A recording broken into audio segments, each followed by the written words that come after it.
एक नगर में एक आदमी रहता था। वह आदमी बहुत ही अच्छा था, सभी की मदद किया करता था और सबका भला करने के लिए हमेशा ही सोचा करता था। और जो भी मेहमान उसके घर में आता था वह उसका पूरी तरह से स्वागत किया करता था। एक दिन एक रात को एक चोर घूम रहा था। उसे कहीं भी छिपने के लिए उसे जगह नहीं मिल रही थी, इसलिए वह उस आदमी के घर में छुप गया जिसका दरवाज़ा खुला हुआ था।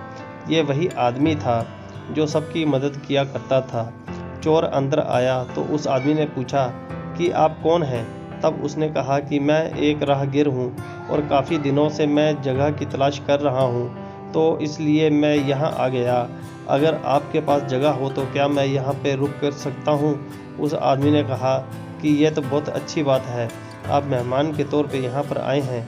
मैं आपका पूरी तरह से यहाँ पर अभिवादन करता हूँ और आपकी सारी व्यवस्था कर देता हूँ।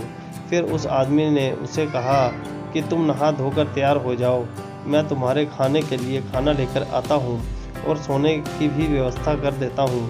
फिर चोर वहाँ पर नहाने के लिए चला गया और नहाने के बाद उस आदमी के साथ भोजन किया। भोजन करने के बाद उस आदमी ने कहा कि अब सो जाते हैं, काफ़ी रात हो चुकी है, कल बात करेंगे।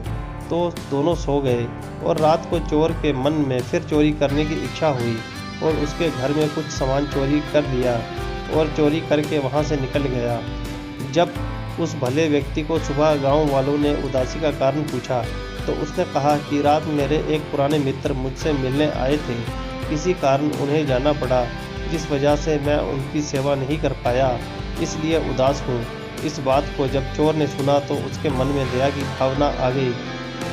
चोर को लगा कि मैंने बहुत बड़ी गलती की है इस आदमी के घर में चोरी करके।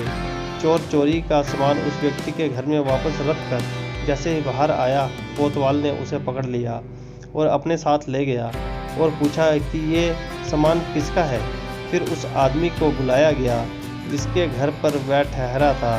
फिर उस आदमी ने कहा कि यह सामान तो मैंने ही दिया था। चोर उस व्यक्ति के इस बात को सुनकर बहुत ही चकित रह गया और उसने फिर कभी भी चोरी नहीं करने की कसम खाई और वह भला इंसान बन गया। दोस्तों, अगर आपको यह कहानी अच्छी लगी हो तो इस कहानी को लाइक, कमेंट और शेयर और सब्सक्राइब ज़रूर करें, ताकि आपके कमेंट के द्वारा हमें पता लगे कि आपको किस प्रकार की कहानी चाहिए और उस प्रकार की कहानी हम आपके लिए प्रस्तुत कर सकें।